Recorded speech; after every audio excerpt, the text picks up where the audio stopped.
मना संकल्पनिके देह हाडाची मुळी मी म्हणून पोटाळी तो अहंकारू गाळी पदार्थो हा.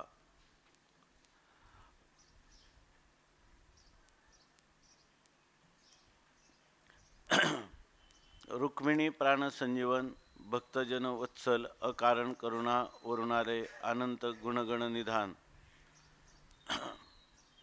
श्री पंढरीनायक पांडुरंग परमात्म्याच्या असीम अनुकंपेने आपण यथाशक्ती यथामती श्री अनुभवामृत नावाचा ज्ञानोबारायांचा आध्यात्मिक विश्वातील एक असणारा चोखट असं दिव्य ग्रंथरत्न त्याचं तुर्चीत बसायचं इकडं बस इथं बसा ना.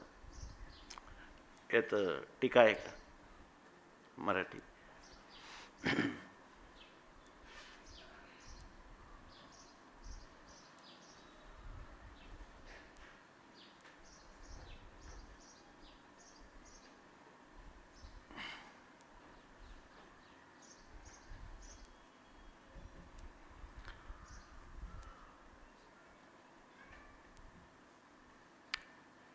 ज्ञानोबारायांच्या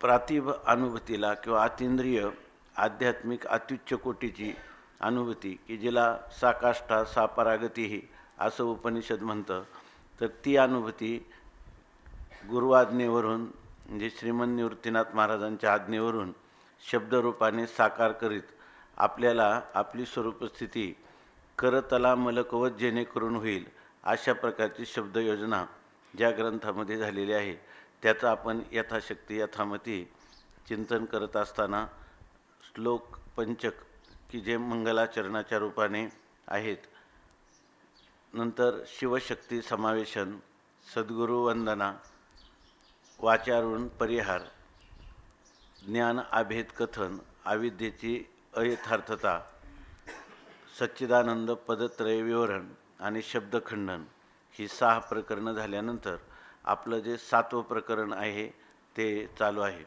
7वं प्रकरण आहे अज्ञान खंडन. या ठिकाणी सत्य अज्ञानाचं खंडन केलेलं आहे, मिथ्या अज्ञानाचं खंडन केलं नाही असं आपण म्हणत असलो आपाततः, तरी तत्वतः माऊलींचं जे काही मनोगत आहे किंवा माऊलींचा जो अभिप्राय आहे अज्ञानासंबंधाने, तर आपल्या चिन्मात्र आत्मस्वरूपाच्या ठिकाणी अज्ञानाची असिद्धी आहे, किंबहुना अज्ञानाचा त्रैकालिक अत्यंत अभाव आहे. हेच गोष्ट वेदांत प्रकरण ग्रंथामध्ये किंवा भगवत्पूज्यपाद जेव्हा अध्यारोप अपवादाभ्याम निष्प्रपंचयम प्रपंचते हेच त्या सर्व उपनिषदाधिकांना सांगायचं आहे. पण तेच तत्व या ठिकाणी त्याला पूर्वपक्ष करून आत्मा कसा असंग निर्विकार उदासीन आणि अतींद्रिय कधीही कोणाला विषय न होणारा आणि एकमेवाद्वितीयम ब्रह्म नेह नानास्ति किंचन, केवळ परमात्माच आहे किंवा मत्त परतरम नान्यत किंचिदस्ति धनंजय, हे जे तत्व भगवान अर्जुनाला सांगतात तेच तत्व या ठिकाणी माऊली आपल्याला एकदम स्पष्ट रीतीनं बुद्धीवर जेणेकरून आरूढ होईल असा माऊलींचा निकराचा प्रयत्न या ग्रंथामधून दिसतो. तर त्याच्यामध्ये अज्ञानाची आसिद्धी करत असताना स्वयंप्रकाश आत्मस्वरूपापुढं या ठिकाणी अचिद किंवा जड अशा स्वरूपाचं अज्ञान येत नाही. कारण 2 पदार्थ, 2 परस्पर विरोधी पदार्थ एका अधिकरणात एकाच काळामध्ये राहणं शक्य नाही. ही गोष्ट वेदांतानेच प्रतिपादन केलेली आहे. त्याच गोष्टीला जर आपण गृहीत धरलं तर या ठिकाणी हे केवळ आपलं बोलणं आत्मस्वरूपाचं आत्म्याच्या सामान्य स्वरूपाचं ज्ञान आणि विशेष स्वरूपाचं अज्ञान, आणि ते अज्ञान आत्मस्वरूपाच्या आश्रयाने राहतं आणि आत्म्याला विषय करतं. हे बोलणं म्हणजे एखाद्या धात्रिकथेसारखं आहे किंवा हे बोलणं त्याला आपण अध्यारोप आणि अपवाद हे दोन्ही मूलभूत स्वरूपाच्या ठिकाणी दोन्ही विकल्प नाहीत. अध्यारोप अपवाद स्वस्वरूपे विकल्पो नास्ति असं असताना जे काही वेदांताला घेऊन आपण ज्या प्रक्रियात्मक असं जे चिंतन करतो त्या चिंतनामध्ये आपल्याला अध्यारोप आणि अपवाद हे दोन्ही स्वरूपाच्या ठिकाणी नसताना केवळ मुमुक्षूच्या बुद्धीवर तत्व यथार्थ रीतीनं आरूढ करण्यासाठी केलेल्या हे कल्पना आहेत. तर त्या कल्पनातसुद्धा आपण पूर्णपणे त्या कल्पनांचा निराश करून केवळ आपल्या स्वरूप महिमेत स्वयंमहिमनी प्रतिष्ठित आहात किंवा तो प्रतिष्ठित आहेच हे करायचासुद्धा नाही. तर या ठिकाणी अज्ञान हे आत्मस्वरूपाच्या आश्रयाने राहू शकत नाही आणि ते त्याला आच्छादित किंवा विषयी करू शकत नाही, आवृत्तही करू शकत नाही. खरी ही स्थिती आहे आणि हीच स्थिती वेदांताला अभिप्रेत आहे. तेव्हा हे स्वयंप्रकाश आत्मतत्व जे आहे ते कधीही कोणाचा विषय होऊ शकत नाही. त्यांनी सांगितलं की आता हाच जो विषय आहे तर तोच विषय सांगत असताना आत्मतत्व हे कधीही कोणाला विषय होत नाही. तुम्ही म्हणाल की अहंकाराला विषय होईल, बुद्धीला विषय होईल, मनाला विषय होईल, इंद्रियांना विषय होईल, तर कोणालाच विषय होत नाही. ते स्वतःला जे विषय होत नाही, जर आत्म्याला विषय करीत नाही तर आत्मा अन्य असणाऱ्या असज्जड अशा दुसऱ्या आत्मेतर अन्य पदार्थांना विषय होणं कधी शक्यच नाही, अशी त्याची स्थिती आहे. याला म्हणतात की बुद्धिनिश्चय आत्मज्ञान ब्रह्मरूप भावी आपण आणि ब्रह्मनिष्ठा राखे पूर्ण तत्परायण अहर्निशी. मुमुक्षुला धरून जरी हे बोललेलं असलं, परंतु खरं तर अशी गोष्ट आहे की त्याचा या ठिकाणी बुद्धीनं निश्चय केला किंवा केला नाही तरी तो आत्मतसाच आहे. ते ही गोष्ट तुकाराम महाराज सांगतात की हाची निश्चय माझा परिमी निश्चयाहुनी दुजा. ब्रह्मनिष्ठा म्हणजे अंतकरण वृत्तीची निरंतर आत्मस्वरूपाच्या ठिकाणी स्थिती केली म्हणजे आत्मा आहे, आणि नाही केली म्हणजे तुमचं स्वरूप काही ते विकारी झालं किंवा त्या स्वरूपामध्ये अन्यथा किंवा काही परिवर्तन किंवा काही परिणाम झाला असं नाही. ते अपरिणामी तुका म्हणे साहे देवा आहे तैसा आहे. ही जी गोष्ट आहे ही आपल्या बुद्धीवर असंग निर्विकार केवल एकमेवा द्वितीय निरपेक्ष निर्विषय असा असणारा जो आत्मा निरुपाधिक, त्या निरुपाधिक आत्मस्वरूपाच्या ठिकाणी जशी विशेषणाची कल्पना आहे तशी उपाधीची सुद्धा केलेली कल्पनाच आहे.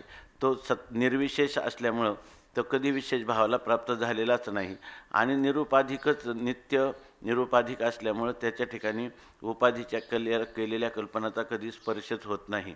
कारण ही जे विकल्पो नाही वस्तू, या ठिकाणी द्वैतात्मक असं कोणताही पदार्थ तो तत्वतः नसतो आणि तत्वतः जे आहे त्याच्या ठिकाणी कधीही विकल्प नाही, अशा प्रकारची स्थिती आहे. आणि हीच गोष्ट अनेक पैलूतून माऊली श्रोत्याच्या बुद्धीवर आरूढ करून देण्याचा प्रयत्न करीत असताना आता विषय या ठिकाणी चाललेला आहे की त्यांनी सांगितलं की सूर्य कोणा न पाहे परी आत्मा दाविला आहे. सूर्य कोणाला दाखवत नाही जगामध्ये, परंतु सूर्याने आत्मा दाखवला आहे. आक्षेपार्थाने विचारतात, सूर्याने कधी आत्मदर्शन करून देऊ शकेल का? न तद भासयते सूर्य न शशांको न पावकाहा. अशी स्थिती आहे की गगनव्यापिता ठाये आयशी वस्तू. आकाश कुठं नसं, आकाश के नसे, आकाश सगळ्या ठिकाणी आहे. सर्व वस्तूंच्यामध्ये आकाश सर्व वस्तूंना व्याप्त, परंतु ही आकाशाची व्यापकता जी आहे ती सापेक्ष आहे. निरपेक्ष असणाऱ्या ज्या वस्तूला म्हणजे आत्मवस्तूला गगन ऐशी वस्तू व्यापितात आहे, अशा आकाशाने कधी त्या परमात्म स्वरूपालाही व्याप्त केलं आहे का? म्हणजे परमात्म स्वरूप हे निरपेक्ष व्यापक आहे. त्याच्या अधिष्ठानावर माया आणि माया कार्याचा केवळ आभास आहे आणि ते त्याच्या अल्पदेशावर राहणारे, त्याच्या एका अंशावर राहणारे माया आणि मायेच्या अल्पदेशावर राहणारं आकाशाच्या एका देशावर राहणारं वायू किंवा अग्नी, आप आणि पृथ्वी, संपूर्ण ब्रह्मांड ही त्या परमात्म स्वरूपाच्या एका अंशावर राहतात. अशी सुद्धा अंशांशी भावाची कल्पना केलेली आहे. अंशांशी भाव परमात्म स्वरूपात हे सांगण्यात तात्पर्य नाही. फक्त तुम्हाला समजून देण्यासाठी सभूमी विश्वतो वृत्वा आत्यतिष्ठ दशांगुलम असं फक्त म्हटलेलं आहे, असा विचार चालू आहे. त्या विचारामध्ये त्यांनी सांगितलं की देह 109 क्रमांकाची ओळी आहे. देह हाडांची मुळी मी म्हणून पोटाळी तो अहंकारू गाळी पदार्थ हा. सगळ्या गोष्टींचं आपल्याला प्रकाशन करता येतं, पण आत्मवस्तूचं प्रकाशन करण्याला कोणीही समर्थ नाही.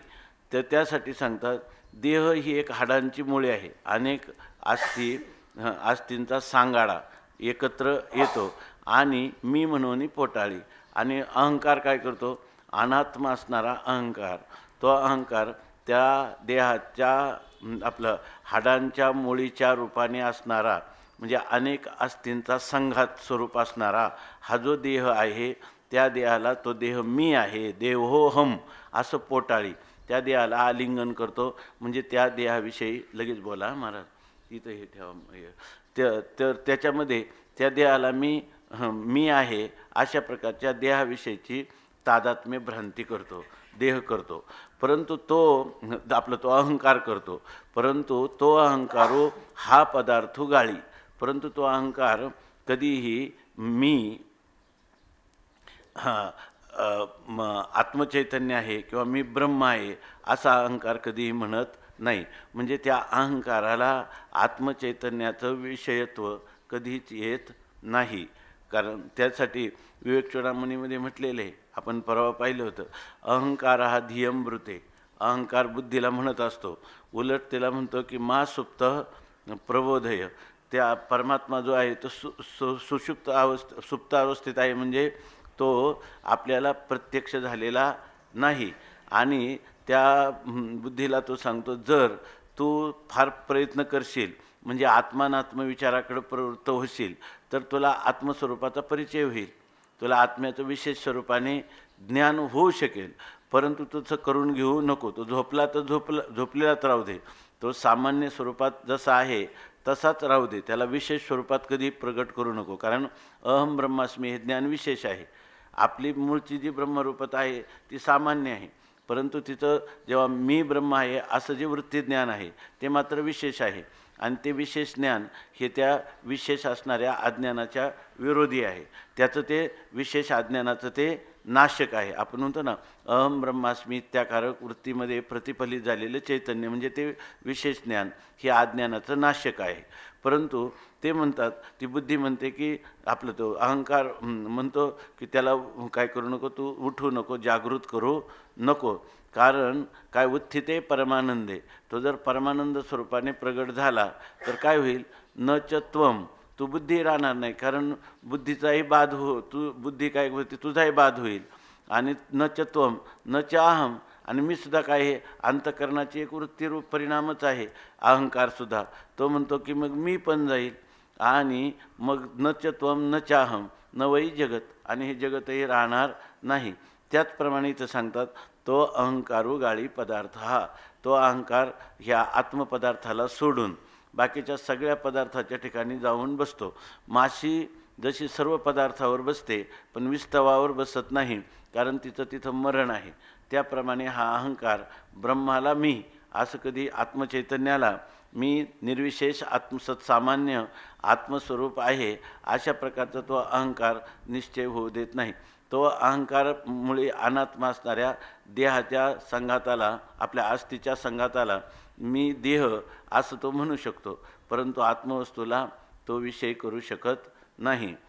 दुसरी गोष्ट अशी आहे की हा जो अहंकार आहे तो असज्जड दुःख आणि द्वैतात्मक स्वरूपाचा आहे.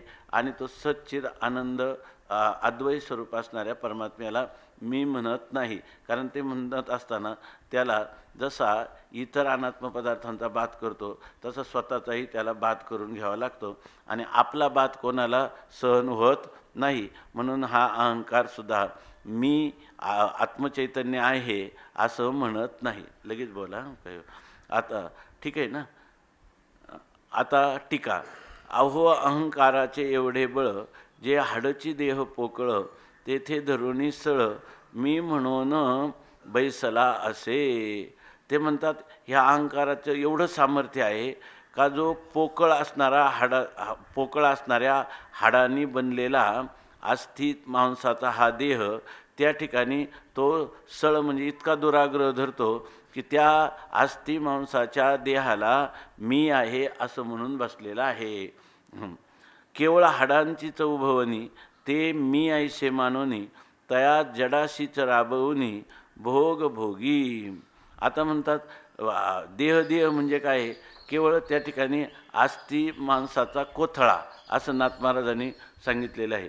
त्या ठिकाणी हाडं फक्त उभारलेली आहेत, आडवी हाडं, काही उभी हाडं, काही तिरकी हाडं, अशा प्रकाराने त्या हाडावर दुसरं मस्तिष्कातलं बसलेलं करोटी वगैरे असणारी हाडं, सगळी हाडांचीच उभारणी आहे.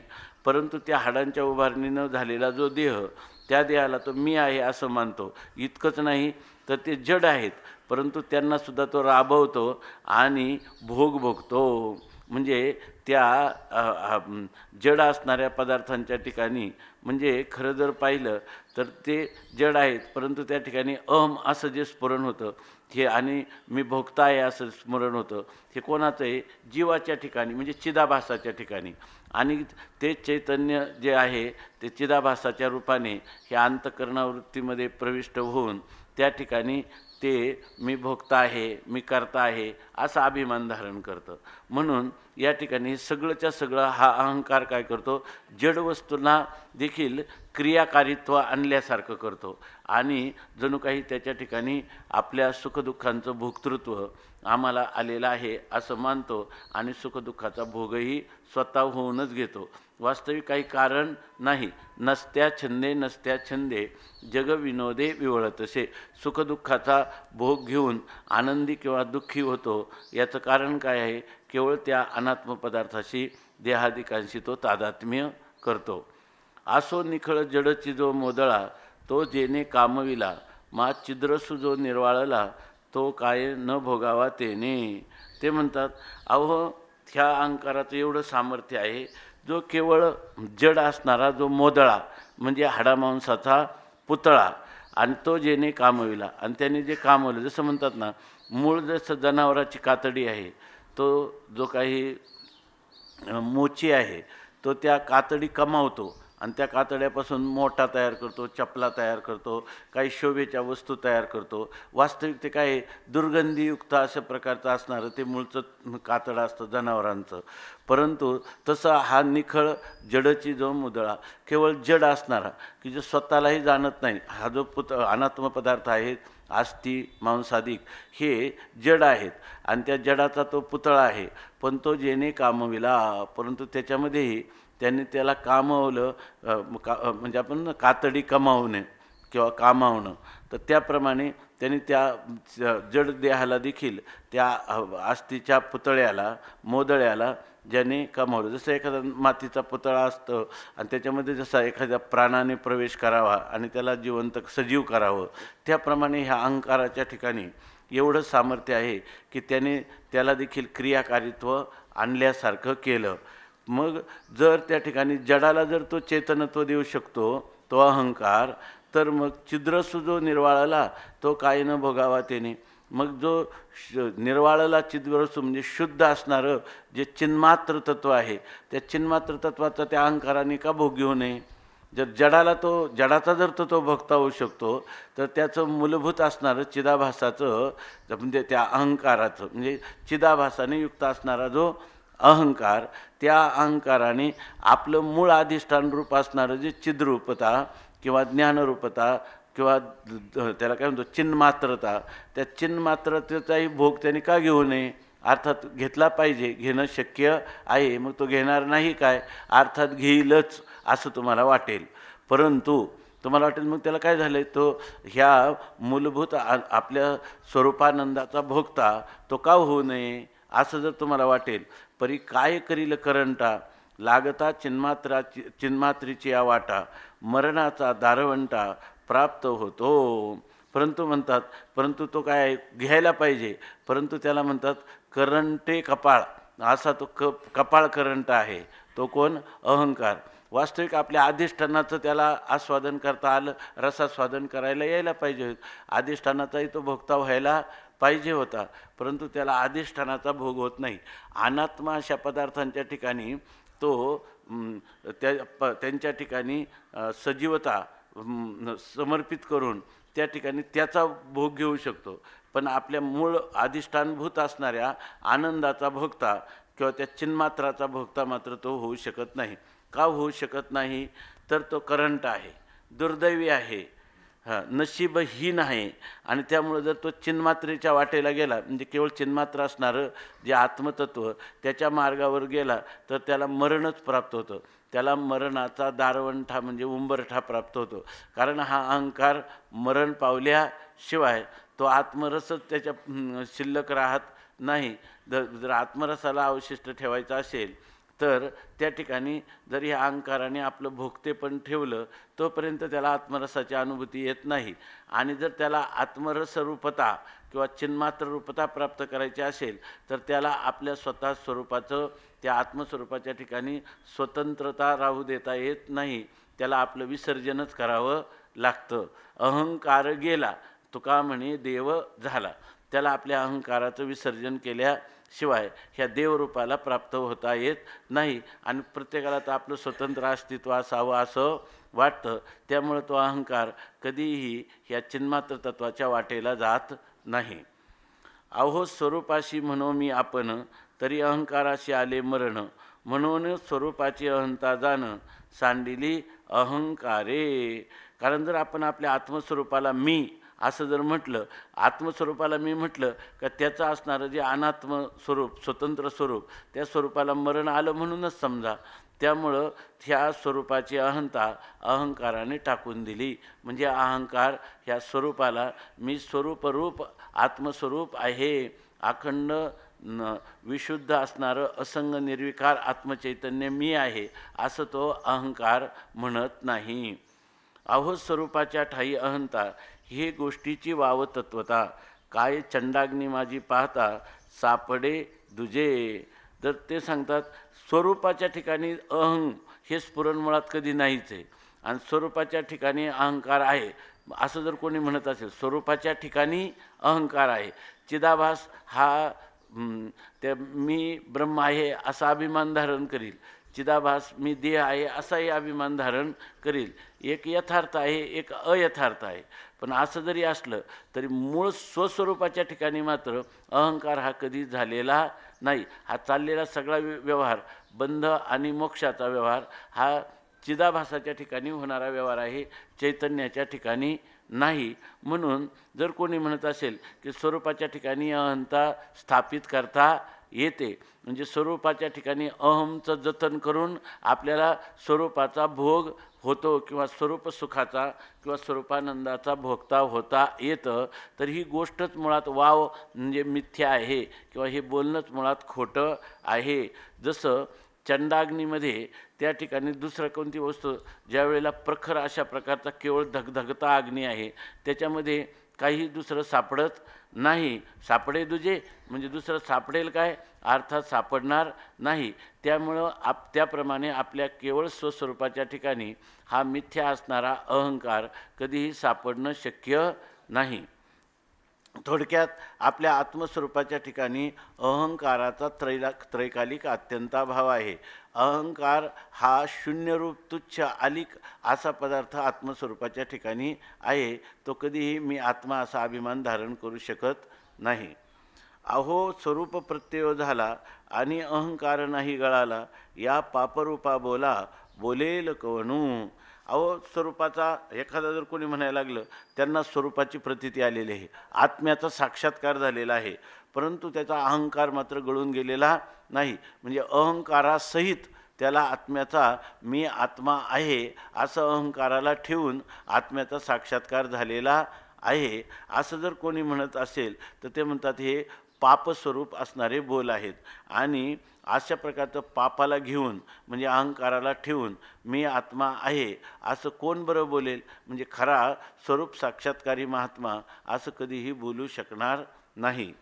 अहो देह अहंकार गेला आणि आत्मत्वी अहंकार जडला, या कौतुकाची या बोला रिझावे कैसे. आता तुम्ही किती कौतुकाने बोलले, परंतु ह्या बोलण्याने आम्ही कसे काय संतुष्ट होऊ, कधी संतुष्ट होणार नाही. कसा की आत्तापूर्वीचं काय लोक काय म्हणतात, फक्त जो अहंकार आहे ना तो आत्तापर्यंत आपल्याला हे वेदांतामध्ये ऐकण्याची सवय झालेली आहे की काही नाही त्याच्यात यहाँ से उखाडणावर वहाँ लगाना आहे की नाही, असं आपण म्हणतो की आतापर्यंत देहाला मी म्हणत होता, आता फक्त काय म्हणायचं त्या आत्म्याला मी असं म्हणायचं. ही अशी आपली प्रक्रियेने आपण चिंतन करत असतो.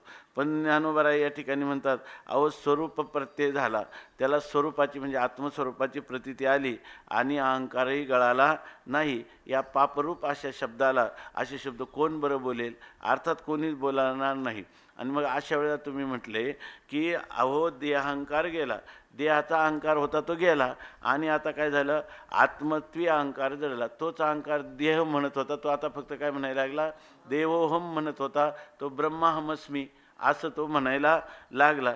ह्या कौतुकाचं असं जरी कोणी कौतुकाने बोललं तर आम्हाला याच्यातून कसा काही संतोषात आवडेल, ही गोष्ट आम्ही कानावर सुद्धा घेणार नाही.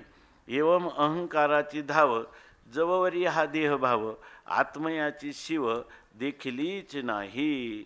ते म्हणतात जोपर्यंत हा अहंकार असा धावतो, बरं म्हणजे धावतो आणि तो जोपर्यंत देहभाव, देहाला सत्ता आहे, पहिल्यांदा मी देह आहे यापेक्षा देहाला सत्ता आहे असं जोपर्यंत मानतो तोपर्यंत म्हणतात आत्मयाची शिव देखीलीची नाही. त्याने आत्म्याच्या शिवेवर सुद्धा तो पोचला नाही. म्हणजे आत्मस्वरूपाच्या ठिकाणी प्रवेश करण्याची त्याची योग्यता झालेली नाही. जर जोपर्यंत त्याला देह आहे, देहाला सत्ता असेल तर मी देह म्हणेल ना, मला देहच नाही. ते तुकाराम महाराजांचा अभंग आहे ना, हा ते आहे, देह नव्हे मी हे सरे, देह आधी काय खरा, देह संबंधी पसारा आणि बुजगावणे चोरा, रक्षणसे भासतसे, अशी त्याची स्थिती आहे. म्हणून आत्म्याचं त्याने शिवेवर सुद्धा तो पोचला नाही. आगा सैंधवाचा मंदरू, मंथुल आहे सागरू, तरी आत्मस्वये अहंकारू पावो शके की. म्हणतात सैंधव म्हणजे मीठ, आणि मिठाचा एक मंदार नावाचा पर्वत केला किंवा मेरू पर्वत केला. जसं समुद्राचं मंथन करण्यासाठी त्या मंदार पर्वताची रवी केलेली आहे, पण हा इथं मंदार पर्वत कशाचा आहे, सैंधवाचा, मिठाचा मंदार पर्वत केला. आणि त्याने काय करायला लागला, सागरू मंथूल आहे, आणि त्यांनी सागराचं मंथन करू शकला. बरोबर ना. मिठाचा मूळचा स्वभाव काय, पाण्याशी संबंध आला का मीठ मीठपणाने राहतच नाही. तर तो केवढाही जरी मिठाचा पर्वत मंदर पर्वत केला, त्याची रवी केली आणि घुसळण करायला त्या क्षीरसागरामध्ये त्यांनी सुरुवात केली, तरी तर म्हणे ते मंथन होत राहील की नाही. किती दिवस मंथन होईल का, मंथन करायला रवीच राहणार नाही. रवीच राहणार नाही, कारण ती कशाची आहे, सैंधवाची आहे. म्हणून तसं म्हणतात. आणि ते जर कोणी करू शकलं तर मग आत्मस्वय अहंकारू पाहू शकेल. एखाद्याने मंदार पर्वताच्या रवीनं समुद्राचं मंथन करू शकला तर मग मात्र आत्म्याच्या मार्गाने अहंकार पाहू शके की प्राप्त करू शकेल. म्हणजे अहंकार हा आत्मप्राप्तीच्या वाटेवर जाऊ शकतो.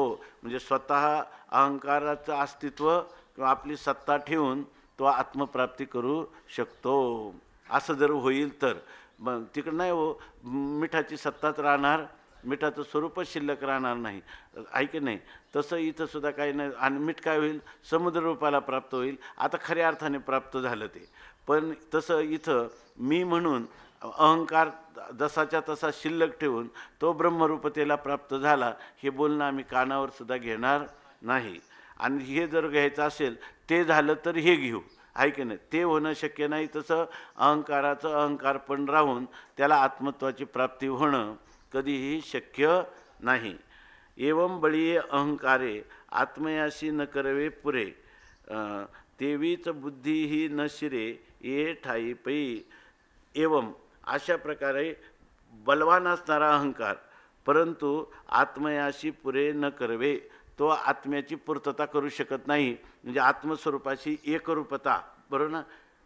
तो आत्मयाशी पुरे न करवे, त्याला आत्मत्वाची पूर्तता करता येत नाही. म्हणजे तो अहंकार मी आत्मा आहे असं म्हणण्याला तो कधीही समर्थ होऊ शकत नाही. तेवीचं त्याचप्रमाणे बुद्धीही न शिरे ये ठाई पै. जसा अहंकार आत्म्याची त्या ठिकाणी ऐक्यभावाला स्वतःचं अस्तित्व ठेवून आत्मस्वरूपाशी ऐक्यभावाला प्राप्त होऊ शकत नाही. ही जशी अहंकाराची स्थिती आहे तशी इथं काय झाले, बुद्धिहीन असं ते चुकून झाले. बुद्धी ही न शिरे ये ठाई. त्याप्रमाणे बुद्धीसुद्धा या ठिकाणी शिरू शकणार नाही, प्रवेश करू शकणार नाही. बुद्धीही प्रविष्ट होणार नाही असा अर्थ घ्यायचा. आता 110 क्रमांकाची ओळी आहे. बुद्धी बोध्या सोके ते एवढी वस्तू चुके मना संकल्पनिके ययाहुनी. स्वामी महाराजांची ही आवडती ओळ होती. ते फार वास्तविक हा विषय काही असा सिद्धांताचा किंवा अनुभूतीच्या दृष्टीनं फार महत्त्वाचं आहे असं नाही, परंतु घडतं हे असं की बुद्धी बोध्या सोके आणि ते एवढी वस्तू चुके मना संकल्पनिके ययाहुनी. या ओळीमध्ये जसा अहंकार सगळीकडे जातो परंतु आत्मस्वरूपाला सोडून देतो, तशी बुद्धी ही कितीही जरी आत्मा अनात्म विचार करण्यात कितीही कुशल असली तरी ती बुद्धीसुद्धा कशाचा विचार करत राहते. बुद्धी बोध्या सोके. बोध्य म्हणजे वेदनेचे विषय असणारे जे पदार्थ आहेत ते बोध्य पदार्थ. ती काय करते, बोध्य पदार्थांचा म्हणजे बुद्धीला विषय होणारे जे अनात्म पदार्थ आहे त्याच्या ठिकाणी ती सोकलेली आहे. असा माऊलींनी शब्दोच्चार काय केला आहे, बुद्धी बोध्याकार किंवा विषयाकार होत राहते असं न म्हणता त्याला ती सोकते. एखादा मनुष्य म्हणजे गाई जशी त्या दुसऱ्याच्या शेतातली कणसं खायला सोकलेली आहे, मग सुटली का ती खुंट्यापासून कुठं जाणार, त्याच शेतामध्ये जाणार, तेच कंस खाणार. त्याप्रमाणे ही बुद्धी काय करते, शब्द स्पर्श रूप रस गंध ह्या विषयांच्या विषयी ती सोकलेली बुद्धी आहे. म्हणजे तिला विचार करायचं झालं ना तर ती ह्यांचाच विचार करणार. ह्या पंचविषयाचा विचार सोडून बुद्धी दुसरा विचार करणार नाही, कारण ती बुद्धी त्या बोध्य पदार्थांविषयी म्हणजे त्या विषयांच्या विषयी सोकलेली आहे, तिला त्याची सवय झालेली आहे. तर स्वाभाविकपणे तिची प्रवृत्ती खालारा धावे पाणी अशी त्या बुद्धीची स्थिती झाली. म्हणून म्हणतात की बुद्धी बोध्या सोके. परंतु एवढे सोकली परंतु ती बुद्धी बहिर्मुख काय, परांच खानी व्यतृणत स्वयंभू तस्मात परान पश्यती नांतरात्मन. बाहेर सगळीकडे ती जाते परंतु ती आपल्या अधिष्ठानाकडे कधीही जात नाही. ते एवढ्या वस्तू चुके, एवढ्या वस्तूला म्हणजे त्या बुद्धी अधिष्ठान नाही, त्या बुद्धीच्या कारणाचंही अधिष्ठान असणारं, किंबहुना केवळ अधिष्ठान मात्र स्वरूपात असणारं केवळ एकम एवा द्वितीयम ब्रह्म असं परमात्मा स्वरूप आहे. त्या वस्तूला मात्र ती चुकते, म्हणजे त्याच्या वाटेला कधी जात नाही. म्हणजे बुद्धी सगळ्या अनात्म पदार्थांचा विचार करण्याविषयी सोकलेली आहे परंतु आत्मवस्तूचा विचार करीत नाही. कारण काय, त्या बुद्धीला जो आहे तो परमात्मा विषय होत नाही. आता आपल्याला इतकं हे झालेलं आहे का, बुद्धीचं किती महत्त्व आपण सांगितलं, आत्ताच सांगितलं बुद्धी निश्चये आत्मज्ञान असं. पुन्हा बुद्धी किंवा अंतकरण वृत्ती याला आपण महत्त्व देतो परमार्थामध्ये. ते म्हणतात वृत्ती तयार व्हायला पाहिजे, आहे की नाही. म्हणजे वृत्ती तयार व्हायला पाहिजे म्हणजे काय आहे की जरी आत्मस्वरूप बुद्धीला विषय होत नसलं तरी बुद्धीच्या ठिकाणी आवरणभंग करण्याचं सामर्थ्य आहे. आपण म्हणतो आवरणभंगार्था वृत्ती किंवा त्यालाच बुद्धी म्हटलं तरी चालेल ना. आवरणभंग करण्यासाठी बुद्धीचे उपयोग आहे. अज्ञान आवरणाचा भंग करते आणि नंतर राहिलेलं जी वस्तू आहे त्या वस्तूचं प्रकाशन करण्यासाठी वृत्तीची आवश्यकता नाही. म्हणून तिथं फक्त काय आत्मज्ञानाच्या बाबतीमध्ये आपण फक्त वृत्तीव्याप्ती आहे, फलव्याप्ती नाही. त्या ठिकाणी फल नाही असं नाही, परंतु फल कशाला म्हणतात, चिदाभासाला. तर ते चिदाभास त्या ठिकाणी अकिंचितकर आहे, कारण त्या ठिकाणी स्वयंप्रकाश असणारं जे आत्मतत्व आहे त्याचं प्रकाशन करण्यासाठी चिदाभासाची उपयोगिता नाही. म्हणून आपण म्हणतो की ब्रह्मज्ञानाच्या विषयी वृत्तीव्याप्ती आहे परंतु फलव्याप्ती नाही. परंतु ज्ञानोबारायांच्या दृष्टीनं केवळ जे आत्मतत्व आहे म्हणजे आपली अनुभूती स्पष्ट करा. तुमची आतींद्रिय किंवा प्रातिभानुभूती ती शब्दाच्या द्वारा तुम्ही साकार करण्याचा प्रयत्न करा की जेणेकरून मुमुक्षुंना ही आपली स्वतःसिद्ध आणि स्वयंप्रकाश ही जी स्वसंवेद्य स्थिती आहे ही कळावी असं निवृत्तीनाथ महाराजांचं सांगणं आहे.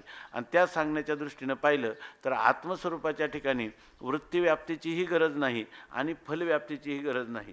असं वृत्तीव्याप्ती आणि फलव्याप्ती यांनी विवर्जित नित्य सिद्ध आणि स्वयंप्रकाश असं आत्म्याचं स्वरूप आहे. त्याला स्वसंवेद्य सुअसंवेद्य ते आपलं स्वतःचंही स्वतःला विषय न होणारं असं आहे, तर इतरांना ते विषय होईलच कसं हे सांगण्यासाठी माऊली या ठिकाणी सांगतात की बुद्धिबोध्या सोके ते एवढी वस्तू चुके ती आपल्या अधिष्ठानाकडे जाण्यासाठी प्रवृत्त होत नाही. ती सुद्धा का बरं जात नाही, कारण त्या बुद्धीचं अहंकाराधी अमृते न च त्वम म्हणजे तूच राहणार नाही, बुद्धी राहणार नाही, नंतर मग अहंकारही राहणार नाही. आवरणभंगार्थ गेलेली जी वृत्ती आहे ती वृत्ती आत्मस्वरूपाचा ठिकाणी आवरणच नव्हतं तर तिनं आवरण काय दूर केलं? कारण स्वयंप्रकाश स्वरूपाच्या ठिकाणी आवरण राहणं शक्यच नाही, आहे की नाही? कारण ते आवरण स्वयंप्रकाश वस्तूला करतं, हे सुद्धा त्या आवरणाचंही प्रकाशन करणारं कोण आहे? स्वयंप्रकाश आत्मतत्वच त्याचंही आवरणाचं प्रकाशन करतं. सूर्याला ढगाने झाकलं हे सुद्धा कोणामुळं कळलं? सूर्यामुळंच कळलं. तो सूर्य ढगाने झाकला हे म्हणणं काय फक्त वाचारंभण आहे, याच्या पलीकडं त्याला वस्तुस्थितीनं कोणत्याही प्रकारचं अस्तित्व नाही, अशी स्थिती आहे. तशीच म्हणून म्हणतात बुद्धिबोध्या सोके आणि ते एवढी वस्तू चुके, मना संकल्प निके यया होनी. ते म्हणतात मनाच्या ठिकाणी संकल्प करतात, किंबहुना तत्र संकल्प विकल्पात्मकम मना. संकल्प विकल्प करणं हा मनाचा स्वभाव आहे, पण मन जेवढे जेवढे संकल्प विकल्प करील ते कोणाविषयी करतं? मन हे संकल्प अनात्म पदार्थाविषयी करील. परंतु ययाहुनी संकल्पन याच्या वाचून म्हणजे मन सगळ्याचा संकल्प करेल. कारण मनाची स्थिती अशीच आहे की मन हे राम झाले, मन हे राम झाले आणि प्रवृत्ती ग्रासूनी कैसे निवृत्तीशी आले. त्या ठिकाणी तेव्हा त्यांनी लिहिलं जयी अहंकार धरी सोहमपण, तै नाथ महाराजांनी लिहिलं जयी अहंकार धरी सोहमपण तै चित्ती प्रगटे चैतन्य घन. तेव्हा मनही होय उन्मन बुद्धीचा निश्चय पूर्ण परब्रह्मी. अशी जरी प्रक्रिया घडली तर त्याच्यामध्ये जेव्हा तो फलरूपतेला प्राप्त होतो त्याच्या ठिकाणी मन आहे का बुद्धी आहे? त्याच्या ठिकाणी काही नाही. मन नाही, बुद्धी नाही, चित्त नाही, अहंकार नाही. मन बुद्धी चित्त अहंकाराचं कारण असणारं अज्ञानही नाही, बरोबर ना? आणि अज्ञानाचं निवर्तक असं असणारं सापेक्ष असं वृत्तीज्ञानही त्या ठिकाणी अहम ब्रह्मास्मी असं वृत्तीज्ञानही त्या ठिकाणी नाही. कारण आत्मस्वरूपाच्या ठिकाणी कधीही त्या अज्ञानच मुळात झालेलं नाही, अज्ञान कार्यही झालं नाही. मग ज्या अज्ञान आणि अज्ञान कार्याने विवर्जित नित्य स्वयंप्रकाश स्वतःसिद्ध असं असणारं जे स्वरूप आहे त्याच्या ठिकाणी अज्ञान आहे का? अज्ञानच नाही. तर अज्ञान निवर्तक ज्ञान तरी वृत्ती ज्ञान तरी अहम ब्रह्मास्मी असं आहे का? नाही. अशा प्रकारची स्थिती आहे. आणि म्हणून मनाचं साह्य घेऊन अज्ञान निवृत्त आपलं आत्मस्वरूपाचं ज्ञान होईल. मनाचं साह्य घेऊन आत्मस्वरूपाचं ज्ञान व्हावं का बुद्धीचं साह्य व्हावं का अहंकाराचं साह्य व्हावं? तिथं जर तुकाराम महाराजांनी सांगितलं की स्वप्नामध्ये त्यांनी फक्त पावशेर तूप मागितलं. पावशेर तूप मागितलं म्हणजे म्हणे की त्यांनी फक्त मन मागितलं किंवा चित्त मागितलं, काही कोणती एक वृत्ती मागितली अंतकरण चतुष्टयापैकी पावशेर मागितलं तर याची किंवा बुद्धी मागितली तर कोणत्यानी त्याचं कार्य होईल? कोणाने कार्य होणार नाही. कारण अज्ञान निवृत्तीचं जे कार्य आहे ते करायला अज्ञानच सिद्ध होत नाही. म्हणून या ठिकाणी अज्ञानाची निवृत्ती नाही किंवा अज्ञानाने आपलं अज्ञान निवृत्तीने उपलक्षित असं ब्रह्म आहे असंही सांगायचं नाही. ब्रह्माचं ज्ञान करून देण्यासाठी त्या ठिकाणी जसा विशेषणांचा उपयोग नाही तसा त्या ठिकाणी उपाधीचा पण उपयोग नाही.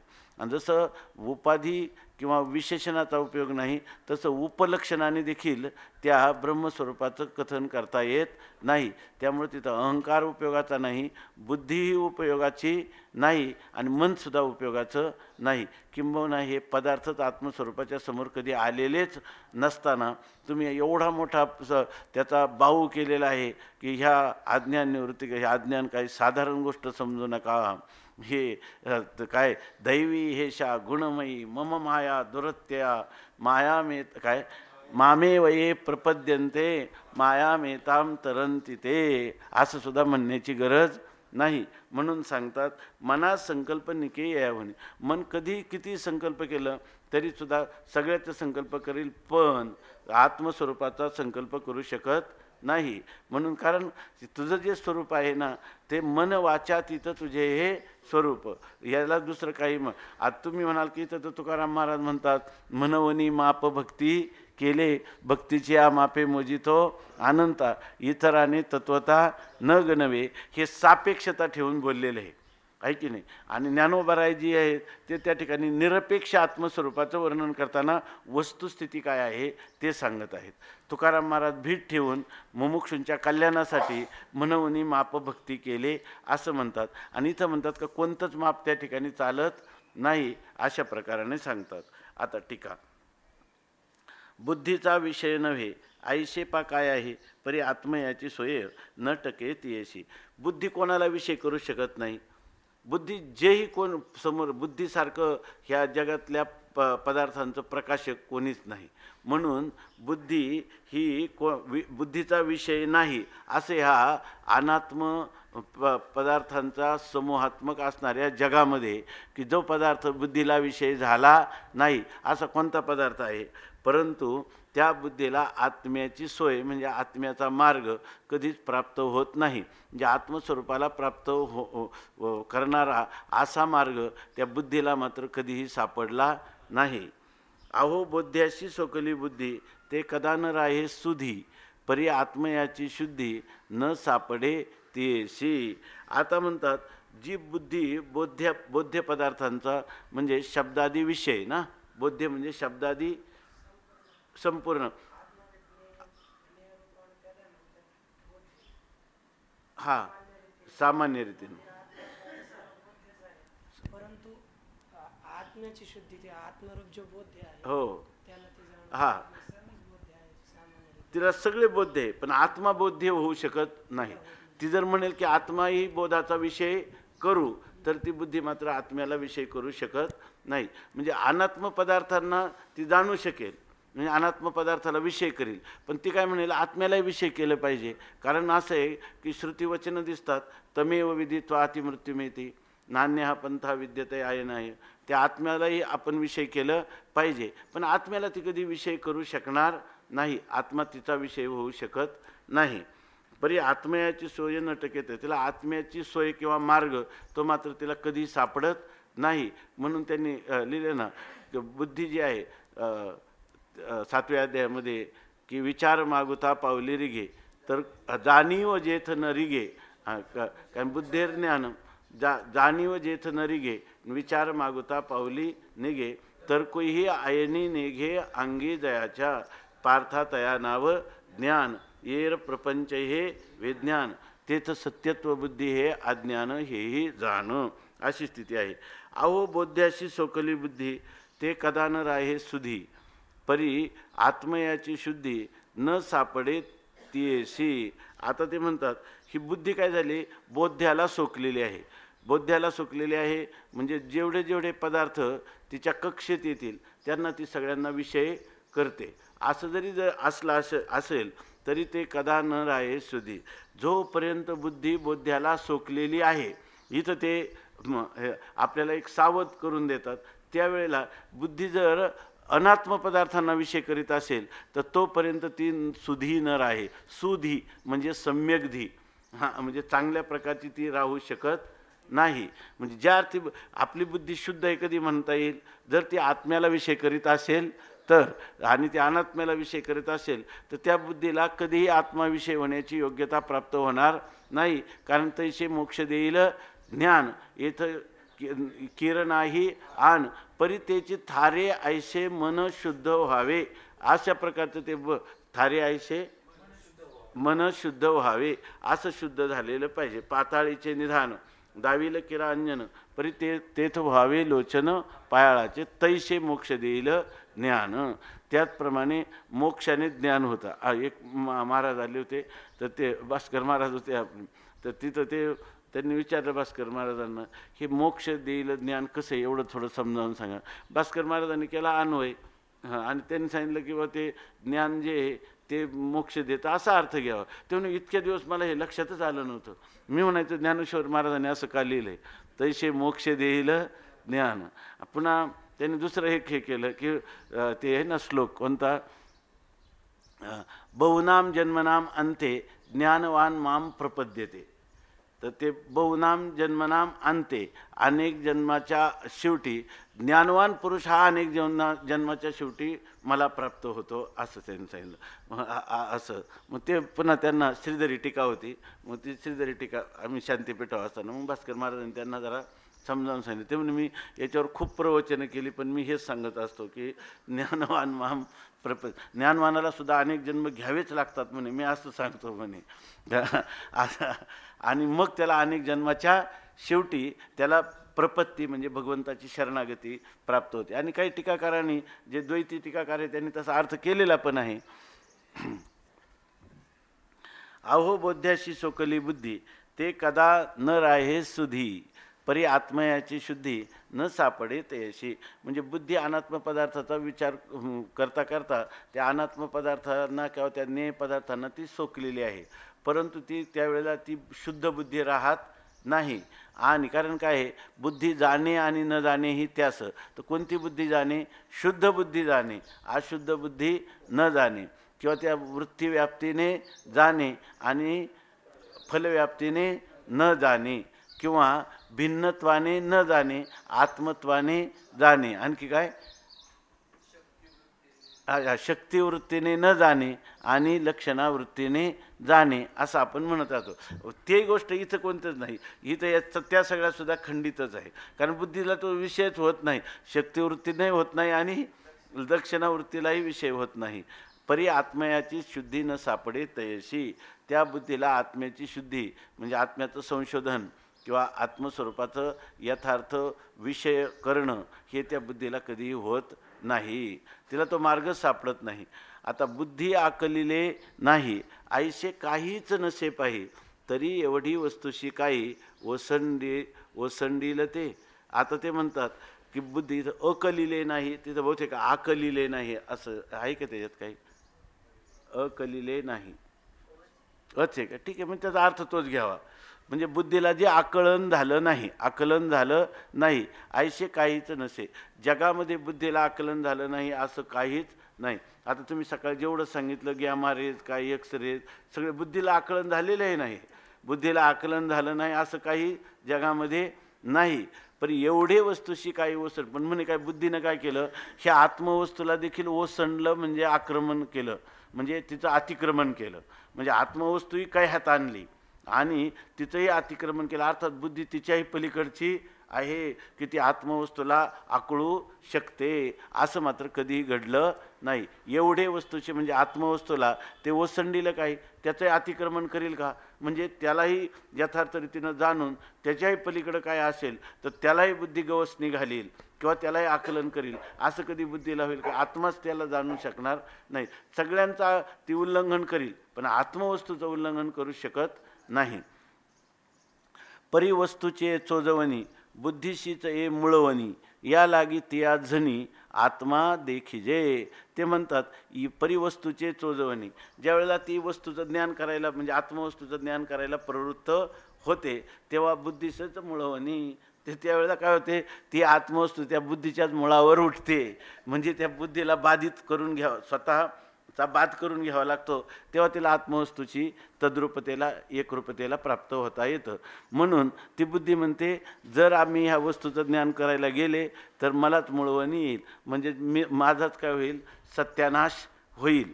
म्हणून ती आत्मा झणी देखील, म्हणून ती बुद्धी आत्म्याला पाहत नाही, पण आत्म्याला कदाचित पाहिल असं तुम्ही म्हणाल, पण पाहणार नाही. म्हणजे याच्या झणी म्हणजे कदाचित तुम्हाला वाटेल की ते आत्म्याला पाहिल. म्हणजे हे का होईना आवरण भंग करण्या इतकी बुद्धीची योग्यता आहे असं जरी वेदांत प्रक्रियेप्रमाणे आपण धरलं तरीसुद्धा त्या बुद्धीला स्वतःचा बाध करूनच ते आत्मवस्तूला प्राप्त करीत असते.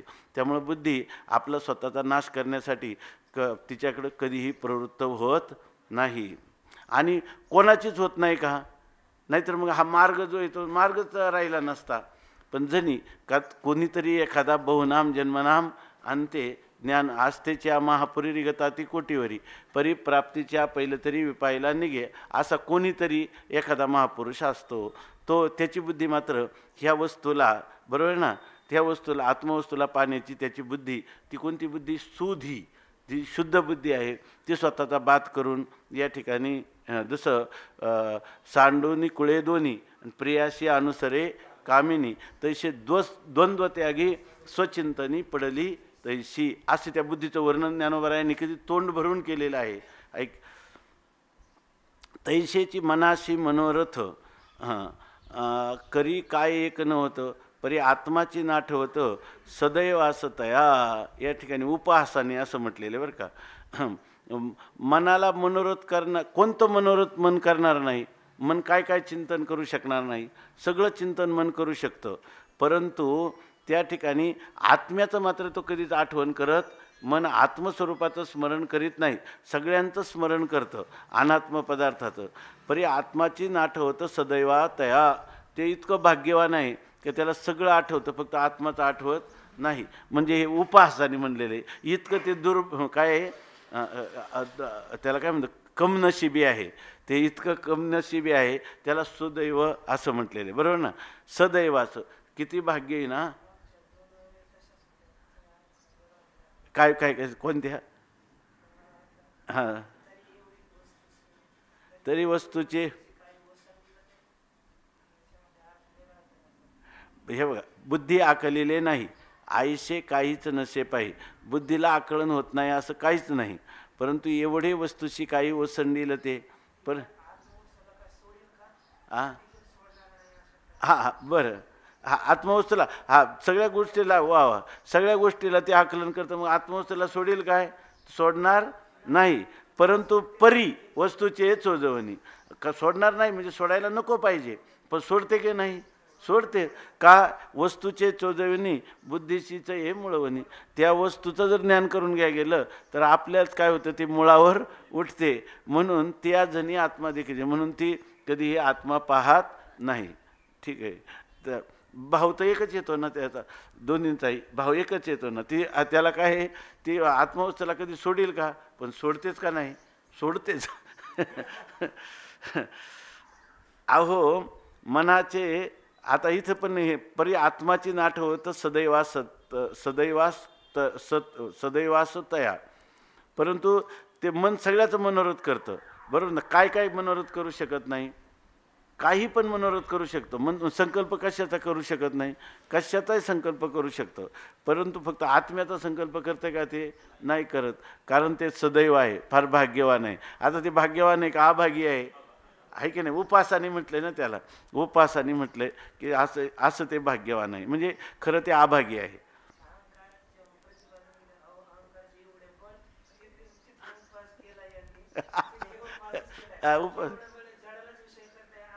आत्मस्वरूपाला कुठं करते, याला काय बळ म्हणायचं का, याला काय खरं बळ म्हणायचं का, हे काय बळ आहे, पण आपलं हे बोलण्याची काय आहे, भाषा आहे ह्याच्यामध्ये.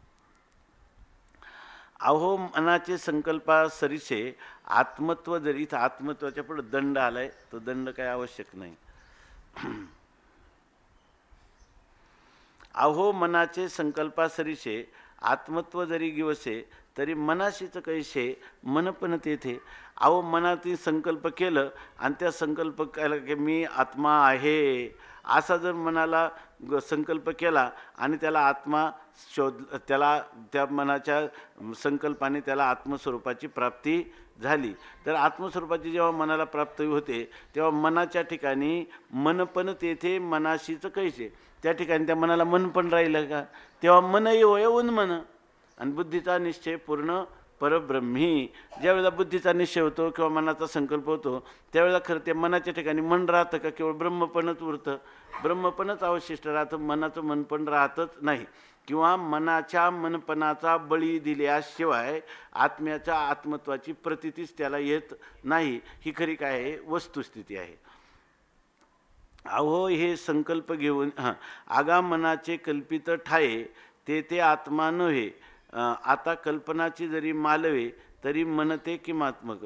आता ते म्हणतात मनाचे कल्पित ठाये, मनाचे कल्पिलेली जेवढी जेवढी ठिकाणं आहेत ते आत्मा नव्हे, जे जे संकल्प करतो ते नव्हे. आगा होय काय, जे कल्पिते काय ते नव्हे, आणि होय ते न बोलवे. नाही नाही ती तर आहेच आहे. हा नाही जे जे बोले ते ते नव्हे. तसं जे जे संकल्प करेल ते तर ते परमात्मा तत्व असू शकत नाही. इथं जर सांगितलं जे जे बोले ते ते नव्हे आणि होय ते न बोलवे. जे आहे त्याच्याविषयी बोलता येत नाही आणि जे बोलतं ते नाही. मन ज्या त्याचा संकल्प करील ते तर काय आत्मतत्व असू शकत नाही. आणि कल्पनाची जरी मालवे आणि जर इथं दंड करायला पाहिजे आणि कल्पनाची जरी मालवे आणि जर कल्पनाच मालवली म्हणजे कल्पनेच्या अतीत झाला. कारण तो कसा आहे कल्पनेचा साक्षी असं म्हटले. खरं तर तो साक्षी पण नाही. आगा मनाचे कल्पित ठाये ते ते आत्मा नव्हे. मनाची जी जी कल्पित ठिकाणं आहेत म्हणजे मन ज्याची कल्पना केली तर ते ते आत्मा नव्हे. ते तर आत्मा असू शकत नाही. मन ज्याची कल्पना करेल ते काय असणार अनात्म पदार्थ असणार.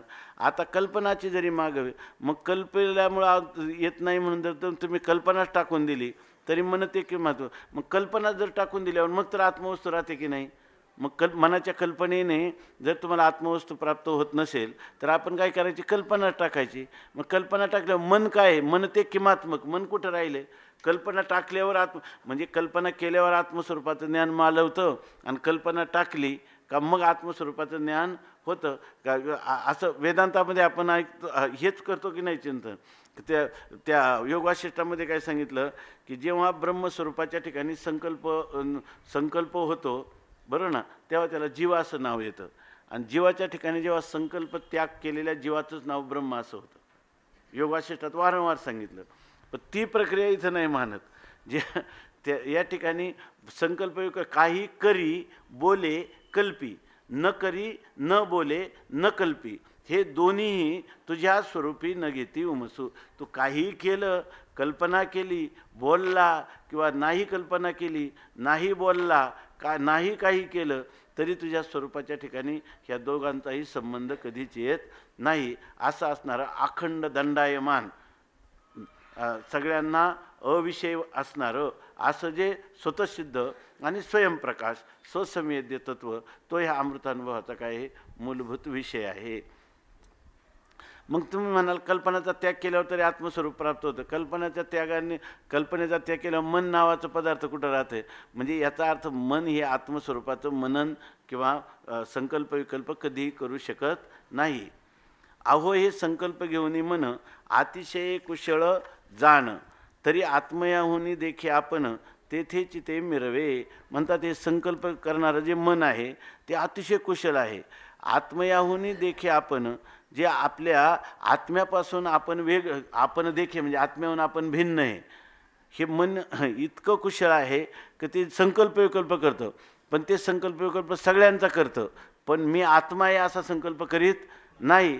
कारण त्याला माहीत आहे की तिथं आपलं काय आहे मरण आहे. म्हणून जिथं आत्मयाहुनी आपण देखे आत्मयाहुनी म्हणजे आत्म्याहून भिन्न आपण आहोत असं जिथं ते पाहतं तिथंच ते मिरवतं. हां बोला.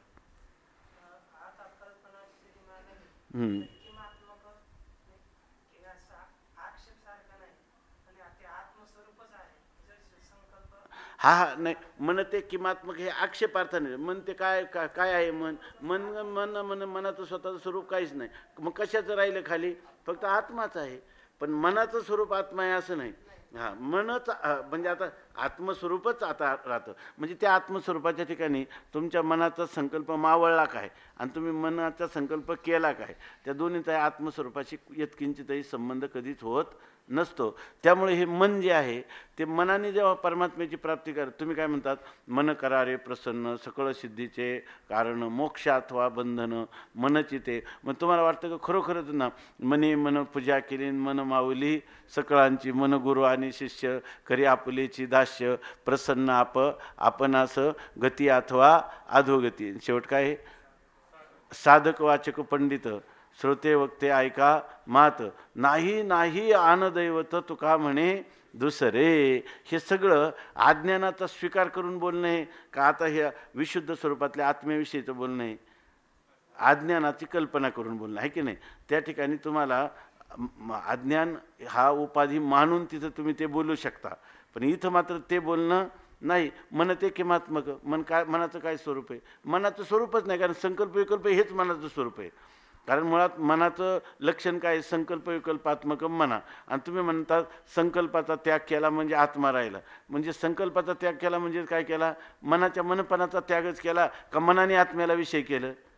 मनाच्या मनपणाचा त्याग होतो तेव्हाच आत्मा काय होतो? उर्वरित राहतो. आणि तो विषयी भाव विवर्जित राहतो.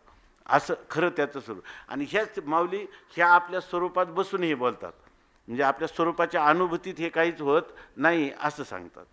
हा झोक आहे. हे तया आपलेनी संकल्प बळे आत्मा ऐशे जे जे कळे परी आत्मा राहे निराळे त्याहुनी. मनाने किती संकल्प केला आत्मा असा आहे, आत्मा करता आहे, आत्मा भोगता आहे, आत्मा अभोगता आहे, आत्मा अकर्ता आहे. बरोबर ना? आत्मा ज्ञान विशिष्ट आहे, आत्मा काय अज्ञान उपाधिक आहे किंवा अज्ञान विशिष्ट, माया विशिष्ट आहे. असं मनाने कोणतेही संकल्प केले, परंतु ते म्हणतात त्या संकल्पाच्या बळावर त्याला आत्मा असा आहे, आत्मा असा आहे असं जे त्याला कळतं, असं जे मनाला ज्ञान होतं, तरी आत्मा राहे त्या निराळे त्याहून. आत्मा त्याच्याहून काय असतो? निराळा. म्हणजे मनाने केलेल्या कोणत्या संकल्प विकल्पाची पोच खऱ्या अर्थाने आत्मस्वरूपापर्यंत कधीही होणं शक्य नाही. अहो ते आत्मतीहून ढळले मग संकल्पाशी वेठले इतस्तता लागले सर्वदा धावो. अहो कारण मनाचे संकल्प आत्मस्वरूपाच्या ठिकाणी का पोचू शकणार नाही? बरोबर. आत्मा कायम निराळे का राहिला? तर ज्यावेळेला मन हे आपुला आपण पेया विसरू जो धनंजया तेच रूपया अज्ञानाशी, तेव्हा ते मन आत्मतत्वाहून ढळलं आणि मगच ते काय झालं? संकल्पाच्या वेठीला धरलं गेलं. म्हणजे मन जर आत्मस्वरूपात स्थिर राहिलं, बरोबर आहे, तर त्याच्या ठिकाणी संकल्प विकल्प होणारच नाही. संकल्प विकल्प होणार नाही म्हणजे संकल्प विकल्पच जर त्या ठिकाणी नाही तर त्या मनाचं मनपण हे आत्मस्वरूपाच्या ठिकाणी कधीही सिद्ध होणार नाही. आणि जर ते आत्मत्वाहून ढळल्याशिवाय संकल्पाच्या नादी लागणार नाही. आणि तरच ते इतस्तता सर्वत्र अनात्म पदार्थांच्या ठिकाणी धावू लागेल, अन्यथा नाही. ठाईची भ्रष्ट झाले इतस्तता धावी नले त्या धावनिया माझी चोजवले ते आत्मा नव्हे. अहो ते ठाईची भ्रष्ट झाले, मूळ आत्मस्वरूपापासूनच ते काय झालं? भ्रष्ट झालं. आणि मग इतस्तता ते धावायला लागलं. म्हणजे परांच खानी व्यतरूनच स्वयं तस्मात परान पश्यती ना अंतरात्मन. ज्यावेळेला ते अंतरात्म्याला पाहत नाही तेव्हाच ते बाहेर धावतं. आणि जेव्हा बाहेर धावतं आणि आत्मस्वरूप आतमध्ये असताना ते बाहेर त्याचा शोध घेतं, त्यावेळेला ते इतस्ततः इकडं तिकडं कितीही बाहेर धावलं तर त्याच्या धावण्यामध्येही मन कशानं आत्मा कसा आहे याच्याविषयी संकल्प करू शकेल. परंतु त्या संकल्पामध्ये त्या आत्म्याचं यथार्थ चोजवलं म्हणजे यथार्थ ज्ञान झालं तर ते आत्मा नसणार. ते समजेल की आत्मा असा आहे असा संकल्प करील, पण त्याने संकल्पित असं जे आत्म्याचं स्वरूप आहे ते आत्म्याचं यथार्थ स्वरूप नसणार. ते आत्मा नव्हे, ते आत्मस्वरूप कधी असू शकणार नाही. म्हणजे बहिर्मुख वृत्तीने विषय आत्म्याला किती करण्याचा प्रयत्न केला तरी ती आत्म्याला बहिर्मुख वृत्ती कधीही विषय करू शकणार नाही. अहो जे आत्मा नव्हे ऐशे पै काय आहे परी मनाची या सोयी होय आत्माचे अनात्मा. आता तुम्ही म्हणाल, तुम्ही तर सांगता मत्त परतरम नान्यत किंचित असती धनंजय. मन बहिर्मुख गेलं तरीसुद्धा भाष्यकार म्हणतात ना काय? नांतन्न मध्यम न बही स्मरंतः कौपीनवंता खलु भाग्यवंता. सगळीकडंच काय आहे? सगळीकडं आत्माच आहे. सर्वत्र ओतप्रोत सब्राभरीत हे केवळ आत्माच आहे. मग मनाचे जे संकल्प आहे, तुम्ही म्हणतात मन ज्याचा संकल्प करेल ते आत्मा नाही. अहो पण सगळाच आत्मा आहे. मग ते म्हणतात आत्मा नाही ऐशे पै काय आहे? आत्मा नसणारी कोणती वस्तू आहे?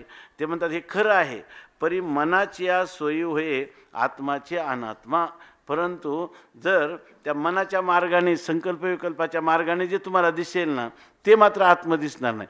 आहे आत्मा, पण मन जेव्हा संकल्प विकल्पात्मक मन जेव्हा त्या आत्म्याच्या मार्गावर जातं तेव्हा ते उलट काय करतं? मूळचा आत्मा असण्याला ते काय करून टाकतं? अनात्मा करूनच ते पाहत असतं. ते म्हणे गाईच्या अंगात काय आहे? दूध आहे का नाही? गाईच्या काशेत दूध आहे की नाही, पण मग त्या दुधाची उपलब्धी सगळ्या अंगातला जो सारभूत भाग आहे तोच काशेमध्ये दूध रूपाने आला ना, मग आपण त्याच्या अंगातून दुसरीकडून दूध काढू, दुसरीकडून दूध निघेल का? दुसरीकडून दूध निघणार नाही. त्याचप्रमाणे सर्वत्र आत्माच आहे, पण तुमची अंतर्मुख वृत्ती जोपर्यंत होत नाही, बरं ना, अहम ब्रह्मास्मी इत्याकारक वृत्तीमध्ये प्रतिफलित झालेलं विशेष चैतन्य ते जोपर्यंत प्रगट होत नाही तोपर्यंत अज्ञानाचं आवरणभंग होणार नाही. आणि तुम्हाला आत्मतत्व सर्वत्र जिकडे पाहे तिकडे बाई, श्रीहरी वाचोनी दुजे नाही, किंवा जेथे जेथे जाय मन आणि तेथे तेथे अधिष्ठान, ही प्रतीती तुम्हाला होणार नाही. आगा आत्मा तो अनात्मा नव्हे, परी मनाशी बुझावीत आहे, जे संकल्पाचे सोये आत्माची अनात्मा. आता जो आत्मा आहे तो आत्मा कधी अनात्मा होत नाही आणि अनात्मा कधी आत्मा होत नाही. परंतु तुम्ही आत्मा तो अनात्मा नव्हे, आत्मा तर अनात्मा झाला नाही. चांगलं बघा, हा परी मनाशी बुझावीत आहे, परंतु मनाची समजूत करत आहे, जे संकल्पाचे सोये. कारण काय, आत्मा कधी अनात्मा होत नाही, म्हणजे मी मूळचाच आत्मा आहे. संकल्प केला म्हणजे आत्मा आहे, आणि संकल्प नाही केला म्हणजे आत्मा नाही. काय, मनाने संकल्प केला नाही, परंतु हा जर काय करायला लागला, परी मनाशी बुझावीत आहे, मनाची काय करतो, समजूत करतो आहे. जे संकल्पाची सोय अनात्मा, आत्माची अनात्मा. संकल्पाची मार्गाला लागला का उलट काय होतं, आत्माच आहे तो, पण याला काय दिसायला लागतो, अनात्मा दिसायला लागतो. इथं सांगतात, जेवी घृतपणाशी नाही मुकली, कणिका घृतपणेची वेगळी झाली, तेवी आत्मकळाची विसावली, अन्यथा भाषे घृतपणाशी नाही मुकली. म्हणजे तुपाचा जो तुपपणा आहे, घृतपणा आहे, त्याला मुकली नाही, आणि कणिका घृतपणेची वेगळी झाली. आणि त्याची जी कणिका आहे, म्हणजे त्या तुपाचा एक कण, त्याला काय म्हणतो आपण, त्याचा एक असणारा कण, तो कणरूपाने घृतपणेची वेगळी झाली. तुपाला न सोडता त्याची जी कणिका आहे, पण तिनं काय केलं, त्या मूळच्या तुपाला सोडलं आणि वेगळी झाली, तेवी आत्मकळाची विसावली. आता काय, जरी घृतपणा आहे, म्हणजे मूळ घृतच आहे का नाही, तुपाचा गोळा असला काय आणि त्याचा एक कण असला तरी तो मूळच्या घृतपणाला काय विसरलेला आहे का, किंवा वेगळा झालेला आहे का? नाही जरी झाला, तसं तुका म्हणे कैची किव आणि कोठे जीव निराळा, असं जरी असलं, पण संकल्प केला की संकल्पामुळं तो काय झाला, संकल्पामुळं तो जीवभावालाच प्राप्त झाला, तो आत्मभावाला प्राप्त झाला नाही. आत्मकळाची विसावली, उलट विश्रांतीला पावलेली जी आत्मकळा आहे ती आत्मकळा विसावली, म्हणजे ती अन्यथा रूपाला प्राप्त झाली आणि अन्यथा भासे, ती त्याला वेगळेपणाने भासायला लागली. जसं घृतपणाला न सोडताही घृताचा कण जसा त्याच्यापासून वेगळा झाला, तसा निरपेक्ष व्यापक असणारं जे आत्मचैतन्य संकल्पामुळं ते जीवरूपाने भासला लागला. कल्पना अविद्या तेने झाला जीव, आणि मायोपाधी शिव बोली जे ती जीव शिव दोन्ही हरिरूपी तरंग. आणि तो मूळचं जे आहे त्याच्यापासून वेगळं झालं, सिंधू तो अभंग नेने हरी, असं झाली की नाही याची स्थिती. म्हणजे थोडक्यात काय, मनाच्या संकल्पाला कधी आत्माविषयी होऊ शकणार नाही. उलट काय, तो सर्वत्र आत्माच आत्मा असतानाही संकल्पामुळं उलट त्याला काय होतं, जीवपणा प्राप्त होतो. जेवी घृत अहो रवी प्रभे न हो न हानी, न शोभेची काय जळपणी, तेवी आत्मत्वा न चुकोनी, काय काय नव्हे. अहो रवी प्रभे न होणं वेगळे करायला पाहिजे का हे दोन शब्द, किंवा न होणे एकत्र केले तरी राहिलं तर, हानी न होणं. अहो सूर्याच्या प्रकाशाला, सूर्याचं जी प्रभा आहे त्याची काय हानी होते का, काहीच हानी होत नाही. न शोभेची काय जळपणी, परंतु ती जलरूपाने म्हणजे मृगजलरूपाने सूर्याच्या प्रकाश किरणात काय हानी आहे का, परंतु जलरूपाने ते शोभा दिसते की नाही, त्याची दिसते. तेवी आत्मना न चुकवणी, काय काय नव्हे, त्याप्रमाणे आत्म्याला न चुकता, बरोबर ना, म्हणजे आत्म्याचा आत्म्यत्व कधीही बाधित न होता देखील प्रतीती काय काय नव्हे. पूर्वरूपम अपरित्यज्य अवस्थांतर भानम, ह्या रूपात तुम्हाला काय होऊ शकत नाही. स्वभाव आदी करणे भासमानत्व मिथ्यात्व, कोणते कोणते मिथ्या पदार्थ त्या अधिष्ठानात भासू शकणार नाही. तर हा सगळा संकल्पाचा खेळ आहे, बरोबर ना. सगळे भासू शकतात, परंतु त्यावेळेला तुम्हाला शुक्तिरूपाने कळली नाही, बरोबर ना. वास्तविक शुक्तीच आहे, फक्त रजताचं तुम्हाला ज्ञान होत आहे, तरी तुम्हाला त्या ठिकाणी लोभ निर्माण झाला की नाही, मिळालं नाही तर तुम्हाला दुःख निर्माण झालं की नाही, रज्जू सर्पावर. वास्तविक तुम्ही पाहता कोणाला? रज्जूलाच, आणि म्हणता सर्प. तसं तुम्ही संकल्प विकल्प केला, वास्तविक रज्जूच पाहत होते, अधिष्ठानालाच पाहता, परंतु संकल्पात त्याला जग म्हणता की नाही.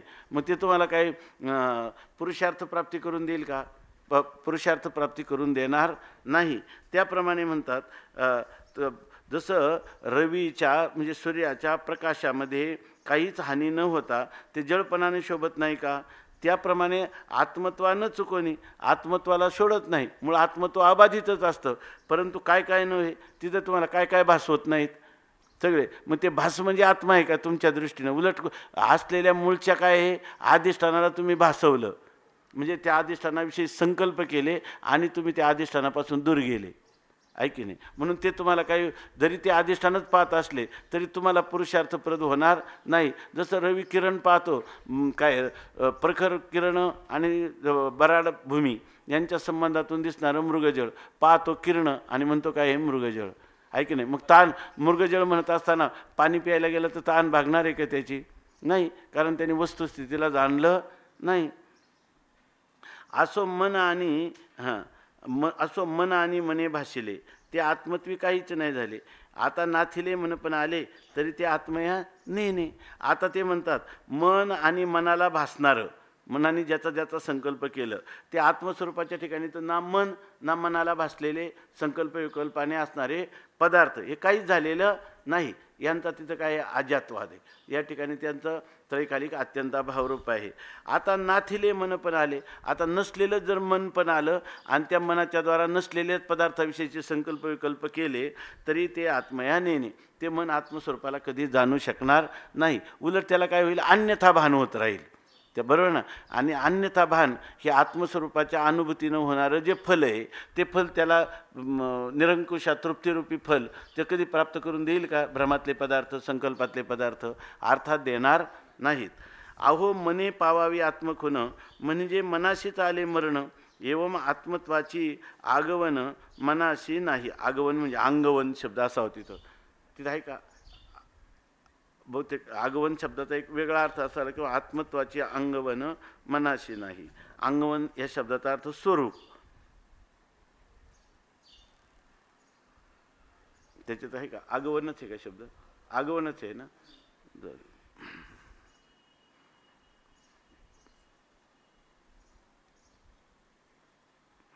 आगवनच तो शब्द असेल तर काहीतरी त्याचा अर्थ वेगळा असेल. अहो मनाने जर आत्मखून प्राप्त होत असली तर मनाला जेव्हा आत्म्याचं संकेत किंवा आत्म्याचं स्वरूप मनाला जर प्राप्त करून द्यायचा असेल तर मनाला काय करावं लागतं? मरण स्वीकारावं लागतं, स्वतः बाधित व्हावं लागतं. म्हणून मनाचीच आले मरण, एवं आत्मत्वाचे आगमन मनाशी नाही. म्हणून आत्मत्वाची जी प्राप्ती होते ती आत्मत्वाची प्राप्ती मनाला होते का? कधी नाही. किंवा आत्मत्वाची अंगवन म्हणजे आत्म्याचं स्वरूप हे मनाला कधीच प्राप्त होत नाही. ज्यावेळेला ते बाहेरच्या वस्तूंचा संकल्प करतं तेव्हाही नाही, तेव्हा मनाचा आत्म्याचा कधीच संबंध होत नाही, उलट ते आत्मस्वरूपापासून दूरच जातं. आणि जेव्हा त्याला आत्मस्वरूपाचं ज्ञान होतं तेव्हा कसं होतं? मरून होतं. तेव्हा त्याला काय होतं? मरून होतं. एक गोष्ट स्वामी महाराज सांगायची, ते काय आपल्या ह्याचं जे आहे ना, प्रभाकर मीमांसक आणि कुमारील भट्ट यांचा जो वाद झाला त्यानंतर त्यांनी काय केलं की हा तर काही चर्चेमध्ये सगळ्या ठिकाणी सरस व्हायला लागला. मग त्यांनी काय केलं, मरणाचं नाटक केलं. आणि त्याच्यानंतर मग त्यांनी विचारलं की आता सगळ्यांची चर्चा सुरू झाली, गुरूंची उत्तरक्रिया कशी करायची. ते बरोबर आहे ना. पण म्हणले त्यांचे ज्येष्ठ शिष्य कोण आहे? कुमारील भट्ट आहेत. मग त्या कुमारील भट्ट आपलं ते प्रभाकर मीमांसक, मग त्या प्रभाकर मीमांसकांना म्हणले तुम्ही सांगा. ते म्हणे नाही, ही तर आता हा जी करायची उत्तरक्रिया ती गुरुंनी ज्याप्रमाणे सांगितलं त्याप्रमाणे करायची. बरोबर ना. याच्या ठिकाणी व्यवहार हेतू भट्ट नया असं सांगितल्याबरोबर लगेच उठले आणि ते म्हटले की मी काय जितोस मी ना, मी आता जिंकलेलं. तर ते काय म्हटले, मृत्वा जिता हसी, तुम्ही मेले तेव्हा तुम्ही जिंकले. तसं मनाला आत्मस्वरूप प्राप्त व्हायचं असेल तर काय, जेव्हा मरेल तेव्हा त्या आत्मस्वरूपाशी ऐक्यभावाला प्राप्त होईल. एवं अहो मने पावावे आत्मकोन, म्हणजे मनाशीच आले मरण. एवं आत्मत्वाची अंगवन मनाशी नाही. म्हणून आत्मयाची सोय मन हे सर्वथाला आहे. मग इतरे जे इंद्रिये सरती केवी. इथं नल आहे का ला आहे? हा नल आहे पाहिजे, चुकून झालेलं इथं. अहो म्हणून आत्मयाची सोय मन हे सर्वथा नल आहे असं पाहिजे, ते नल आहे शब्द पाहिजे.